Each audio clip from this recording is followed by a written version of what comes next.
नमस्कार, प्रादेशिक समाचार के साथ मैं प्रियंका। पहले मुख्य समाचार। प्रधानमंत्री नरेंद्र मोदी आज नई दिल्ली के प्रगति मैदान में बायोटेक स्टार्टअप प्रदर्शनी 2022 का करेंगे उद्घाटन। मुख्यमंत्री हेमंत सोरेन ने सर्वजन पेंशन योजना के तहत 60 वर्ष से अधिक उम्र वाले सभी लोगों को पेंशन देने की घोषणा की। राज्य में 50,000 नियुक्तियां भी जल्द होंगी। प्रवर्तन निदेशालय की विशेष अदालत ने आय से अधिक संपत्ति और धन शोधन मामले में निलंबित आईएएस अधिकारी पूजा सिंघल की हिरासत अवधि 14 दिन बढ़ाई। धरती आबा भगवान बिरसा मुंडा की पुण्यतिथि पर आज राज्यभर में श्रद्धांजलि कार्यक्रम। खूंटी में आयोजित कार्यक्रम में केंद्रीय मंत्री अर्जुन मुंडा होंगे शामिल। और भारत और दक्षिण अफ्रीका के बीच 5 T20 मैचों की श्रृंखला का पहला मैच आज दिल्ली के अरुण जेटली स्टेडियम में खेला जाएगा। और अब समाचार विस्तार से। प्रधानमंत्री नरेंद्र मोदी आज नई दिल्ली के प्रगति मैदान में बायोटेक स्टार्टअप प्रदर्शनी 2022 का उद्घाटन करेंगे। वे इस अवसर पर जनसभा को भी संबोधित करेंगे। जैव प्रौद्योगिकी विभाग और जैव प्रौद्योगिकी उद्योग अनुसंधान सहायता परिषद 2 दिन की इस प्रदर्शनी का आयोजन कर रही हैं। परिषद की स्थापना के 10 वर्ष पूरे होने के उपलक्ष्य में आयोजित प्रदर्शनी की थीम है बायोटेक स्टार्टअप नवाचार आत्मनिर्भर भारत की ओर। यह प्रदर्शनी उद्यमियों, निवेशकों, उद्योगपतियों, वैज्ञानिकों, अनुसंधानकर्ताओं, बायो इनक्यूबेटर, विनिर्माताओं, नियामकों और सरकारी कर्मियों को एक स्थान पर लाएगी। लगभग 300 स्टॉल लगाए गए हैं, जिनमें स्वास्थ्य देखभाल, जेनोमिक्स, जैव फार्मा, कृषि, औद्योगिक, जैव प्रौद्योगिकी, कचरे से संपदा, स्वच्छ ऊर्जा जैसे विभिन्न क्षेत्रों में जैव प्रौद्योगिकी अनुप्रयोग प्रदर्शित किया जाएगा। प्रधानमंत्री नरेंद्र मोदी कल गुजरात में गुजरात गौरव अभियान कार्यक्रम में भाग लेंगे। वे नवसारी जिले के जनजातीय क्षेत्र खुदवेल में लगभग 3,050 करोड़ रुपए लागत की विकास परियोजनाओं का उद्घाटन करेंगे और कुछ की आधारशिला रखेंगे। प्रधानमंत्री तापी, नवसारी और सूरत जिलों के निवासियों के लिए 13 जलापूर्ति परियोजनाओं का भूमि पूजन करेंगे। इन परियोजनाओं पर 9 अरब 61 करोड़ रुपए की लागत आएगी। श्री मोदी नवसारी जिले में 5 अरब 42 करोड़ रुपए से बनने वाले मेडिकल कॉलेज का भी भूमि पूजन करेंगे। यह अस्पताल क्षेत्र के लोगों को किफायती और गुणवत्तापूर्ण चिकित्सा उपलब्ध कराएगा। प्रधानमंत्री सूरत, नवसारी, वलसाड़ और तापी जिलों के निवासियों को स्वच्छ पेयजल उपलब्ध कराने की 8 जलापूर्ति परियोजनाओं की आधारशिला रखेंगे। श्री मोदी नवसारी में एएम नाइक स्वास्थ्य देखभाल परिसर और निराली मल्टी स्पेशलिटी अस्पताल का भी उद्घाटन करेंगे। प्रधानमंत्री अहमदाबाद के बोपल में भारतीय राष्ट्रीय अंतरिक्ष संवर्धन और प्राधिकरण केंद्र के मुख्यालय का भी उद्घाटन करेंगे। मुख्यमंत्री हेमंत सोरेन ने कल गुमला में सर्वजन पेंशन योजना का शुभारंभ किया। इस मौके पर श्री सोरेन ने कहा कि 60 वर्ष से अधिक उम्र वाले सभी लोगों को अब पेंशन देने का प्रावधान किया गया है। मुख्यमंत्री ने आह्वान किया कि जिनकी उम्र 60 वर्ष से अधिक हो गई है, वे अपने क्षेत्र अधिकारी के पास जाएं और पेंशन मांगें। इस काम में कोताही बरतने वाले अधिकारियों पर कार्रवाई होगी। मुख्यमंत्री ने कहा कि राज्य सरकार ने कोरोना काल में भी विकास को गति देने का काम किया है। इस मौके पर उन्होंने कहा कि राज्य में 50,000 से अधिक नियुक्तियां शीघ्र होंगी। इसके लिए अधिकारियों को निर्देश दिया गया है। प्रवर्तन निदेशालय की विशेष अदालत ने आय से अधिक संपत्ति अर्जित करने और धन शोधन के मामले में निलंबित आईएएस अधिकारी पूजा सिंघल के हिरासत की अवधि 14 दिन के लिए बढ़ा दी है। कल उन्हें होटवार जेल से ही वीडियो कॉन्फ्रेंसिंग के जरिए प्रवर्तन निदेशालय की विशेष अदालत में पेश किया गया। इस दौरान उनकी न्यायिक हिरासत की अवधि को अदालत ने विस्तार देते हुए उन्हें अगले 14 दिन के लिए जेल भेजा। इधर शेल कंपनी के मामले में राज्य सरकार सर्वोच्च न्यायालय में एसएलपी दायर करेगी। कल इस मामले में झारखंड उच्च न्यायालय में सुनवाई हुई और मेंटेबिलिटी पर अपना फैसला दिया। उच्च अदालत ने फैसला सुरक्षित रख लिया है। आजादी के अमृत महोत्सव पर सरायकेला में बैंक ऑफ इंडिया की ओर से क्रेडिट लिंकेज आउटरीच ऋण मेला कार्यक्रम का आयोजन किया गया। इस मौके पर उपायुक्त अरवा राजकमल ने पिछले 8 सालों में केंद्र सरकार की पहल पर बैंकिंग प्रणाली में व्यापक सुधार होने की बात कही। उपायुक्त ने लोगों से व्यवसाय, रोजगार, शिक्षा, स्वास्थ्य, वाहन आदि को लेकर बैंक से जुड़कर लाभ लेने की अपील की। श्री राजकमल ने कहा कि हमारे बैंक कर्मी लाभुकों को विभिन्न प्रकार से ऋण योजनाओं से जोड़ रहे हैं। उपायुक्त ने बैंकों से कहा कि वे ग्राहकों को वित्तीय टर्म के बारे में पूरी जानकारी दें ताकि वे रोजगार के लिए बैंकों से ऋण लेने के लिए कोई संकोच न करें। कार्यक्रम में उपायुक्त ने विभिन्न बैंकों के 210 लाभुकों के बीच लगभग 46 करोड़ रुपए का ऋण वितरण किया। इधर हजारीबाग में लगभग 100 करोड़ रुपए का ऋण विभिन्न लाभुकों को देने का लक्ष्य अभियान में निर्धारित किया गया है, जिसमें करीब 60 करोड़ का आवंटन भी कर दिया गया है और शेष 40 करोड़ रुपए का ऋण वितरण आगामी 3 दिनों के अंदर किया जाएगा। और अब सुनते हैं अमृत महोत्सव क्विज। आजादी का अमृत महोत्सव।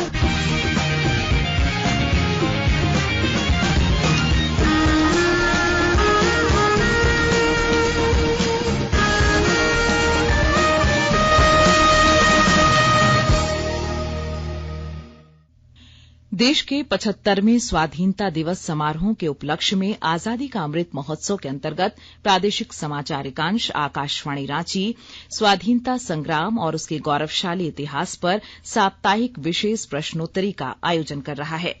यह क्विज 15 अगस्त 2022 तक प्रत्येक बुधवार को शाम 7 बजे प्रसारित होने वाले प्रादेशिक समाचार में शामिल होगा। सेंट्रल कोलफील्ड्स लिमिटेड और mission blue foundation Amrit Mahotsav quiz में आकाशवाणी समाचार रांची के साथ सहयोगी के रूप में शामिल हैं। कल का प्रश्न था, झारखंड के किस स्थान पर अंग्रेजों ने जालियांवाला बाग की तर्ज पर गोलियां चलाई थीं? प्रश्न एक बार फिर सुन लें। झारखंड के किस स्थान पर अंग्रेजों ने जालियांवाला बाग की तर्ज पर गोलियां चलाई थीं? श्रोता अपने उत्तर ईमेल RNUAIR ranchi.amrit@gmail.com पर आज शाम 5 बजे तक भेज सकते हैं।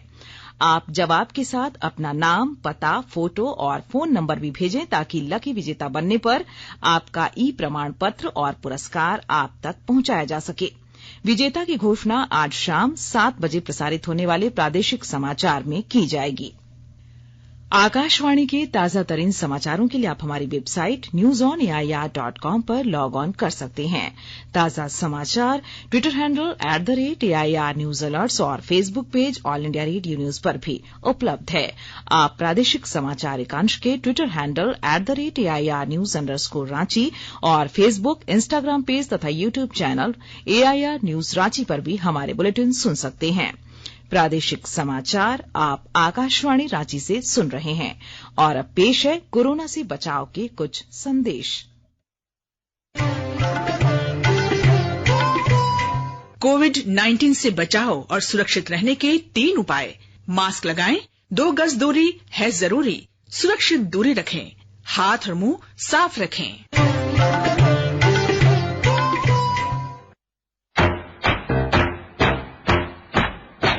चलो मिलकर एक शुरुआत करें, चलो एक फैसला आज करें, मास्क नहीं तो टोकेंगे, कोरोना को रोकेंगे, चलो इस वादा करते हैं, चलो इस वादा करते हैं, मास्क नहीं तो टोकेंगे, कोरोना को रोकेंगे।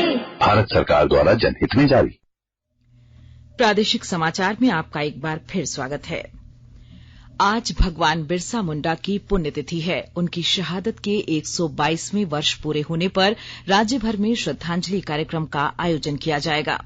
खूंटी के डोम्बारी बुरू और उलीहातू में आयोजित कार्यक्रम में केंद्रीय मंत्री अर्जुन मुंडा शामिल होंगे। बिरसा मुंडा की प्रतिमा में माल्यार्पण के बाद वे ग्रामीणों को संबोधित भी करेंगे। गुमला जिले में जिले के उपायुक्त सुशांत गौरव ने कल अपने जन्मदिन के अवसर पर सदर अस्पताल स्थित ब्लड बैंक में रक्तदान किया। आपको बता दें कि कल गुमला के परमवीर अल्बर्ट टेका स्टेडियम में सर्वजन पेंशन कार्यक्रम में शामिल होने मुख्यमंत्री हेमंत सोरेन भी पहुंचे थे। इस कार्यक्रम की व्यस्तता के बीच सुबह में ही समय निकालकर उपायुक्त ने ब्लड बैंक में जाकर रक्तदान किया। कोडरमा जिले में अवैध खनन और अवैध क्रशर के खिलाफ हो रही कार्रवाई के कारण स्टोन चिप्स की कीमतों में अप्रत्याशित वृद्धि दर्ज की गई है। विस्तृत जानकारी दे रहे हैं हमारे संवाददाता।